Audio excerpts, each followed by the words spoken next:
Friends, ഞാൻ നിങ്ങളുടെ സുനില രാകേഷ്. ഇന്നത്തെ എൻ്റെ വീഡിയോ ഒരു സ്പെഷ്യൽ ഉണ്ടാക്കാമെന്ന് വിചാരിച്ചു കേട്ടോ. നിങ്ങളിത് കണ്ടിട്ട് പറയണം എന്താണ് ഇതിൻ്റെ പേരെന്ന്. പുറത്ത് നല്ല മഴ നടക്കുന്നുണ്ട്. അപ്പോൾ പോപ്കോണില്ലേ, മക്കൈ എന്ന് ഇവിടെ പറയാം, അത് വാങ്ങിച്ചു കൊണ്ടുവന്നു സ്കൂളിൽ വിട്ട് വരുമ്പോൾ.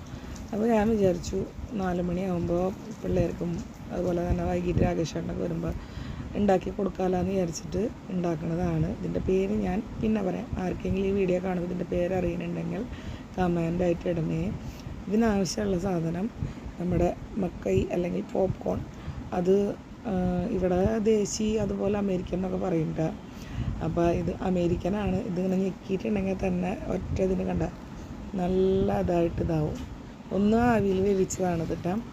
അത് കഴിഞ്ഞ് ഒരു എനിക്ക് മക്കായി എന്നാണ് വായിൽ വരുന്നത് ഇവിടെ പറഞ്ഞിട്ട് 2 മക്കായി നടുമുറിച്ച് വേവിച്ചതാണ്. ഒരു 5-10 മിനിറ്റ് ഒന്ന് ആവിയിൽ കയറ്റിയതാണ് കേട്ടോ.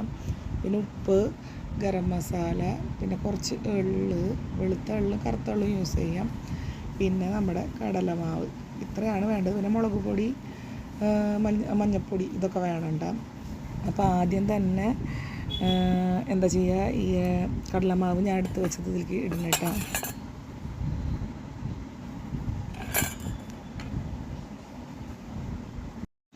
ഒരു കപ്പ് കടലമാവ് ഇട്ടല്ല. ഇനി അതിന് ശേഷം ഒരു ഇത്രയ്ക്ക് 1/4 സ്പൂൺ എന്ന് പറയാം, ടീസ്പൂൺ കണ്ട, ഒരു സ്പൂണിൻ്റെ അറ്റത്ത് കുറച്ച് അത്രയ്ക്ക് ഇട്ടു.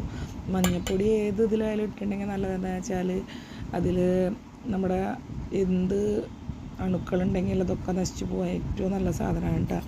പിന്നെ ഒരു സ്പൂൺ നിറച്ച് മുളക് പൊടി,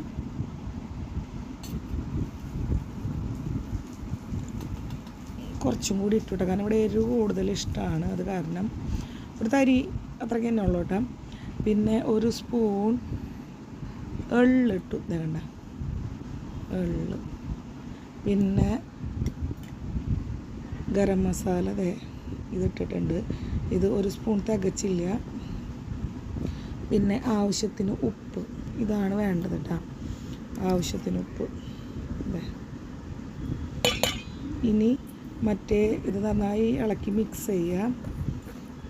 വേണമെങ്കിൽ കായപ്പൊടി ഇടാം കേട്ടോ, ഓപ്ഷണലാണ്. കായപ്പൊടി ഗ്യാസിൻ്റെയൊക്കെ ഒരു ഇതിന് വേണ്ടിയിട്ടാണ്. ഇനി വെള്ളം ഒഴിച്ച് നന്നായി മിക്സ് ചെയ്യണേ. ഞാൻ ഇത്രയ്ക്ക് കായപ്പൊടി ചേർത്തിട്ടുണ്ട് കേട്ടോ. ഇനി നന്നായി ഒന്ന് മിക്സ് ചെയ്തിട്ട് ഇനി വെള്ളം ഒഴിച്ച് കൊടുക്കാം കേട്ടോ. അധികം ലൂസാക്കി എടുക്കണ്ട, കാരണം ഈ ഇരിക്കുന്ന മക്കൈ ഉണ്ടല്ലോ, അത് നമുക്ക് ഓരോ അല്ലിയായിട്ട് ഇനി ഇടിച്ചെടുത്തിട്ട് വേണം ഇതിലിട്ട് ഒന്ന് മിക്സ് ചെയ്തിട്ട് ഫ്രൈ ചെയ്തെടുക്കാൻ. അത് കാരണം അധികം ഇതാക്കണ്ട. കോൺ ഇങ്ങനെ നുള്ളി ഇങ്ങനെ എടുത്തുട്ടാ ഓരോ അല്ലികളായിട്ട്. പിന്നെ മാവ് കലക്കിയത് ഇങ്ങനെ ഇരിക്കുന്നത് കണ്ടില്ലേ. പിന്നെ ഞാൻ കുറച്ച് ടൂത്ത് പിക്ക് എടുത്തിട്ടുണ്ട് കേട്ടോ. ടൂത്ത് പിക്ക് എന്തിനാന്ന് വെച്ചാൽ ഞാൻ കാണിച്ചു തരാം എന്താണ് ചെയ്യാൻ പോണെന്ന്. ഇതുപോലെ എല്ലാ ടൂത്ത് പിക്കിലും ഇങ്ങനെ മക്കൈ നിറയ്ക്കാനുണ്ട്. അത് നിറച്ച് കഴിഞ്ഞിട്ടാണ് അടുത്ത പരിപാടി. ഇത് കണ്ടില്ലേ, ഇതുപോലെ ചോളം ഇങ്ങനെ കുത്തിയെടുത്തു കേട്ടോ. ഓരോ ടൂത്ത് പിക്കിലും ഇങ്ങനെ നിറച്ചു.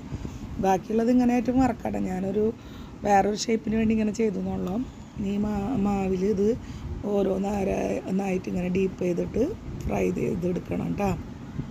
അപ്പോൾ ഇത് പിടിക്കാൻ വേണ്ടിയിട്ട് ഇത്ര ഗ്യാപ്പ് ഇങ്ങനെ വെച്ചിട്ടുള്ളത്. എണ്ണ ചൂടായപ്പോൾ ഞാൻ ഓരോന്നും ഇങ്ങനെ ഓരോന്നായിട്ട് ഇട്ട് കൊടുത്തു കേട്ടോ.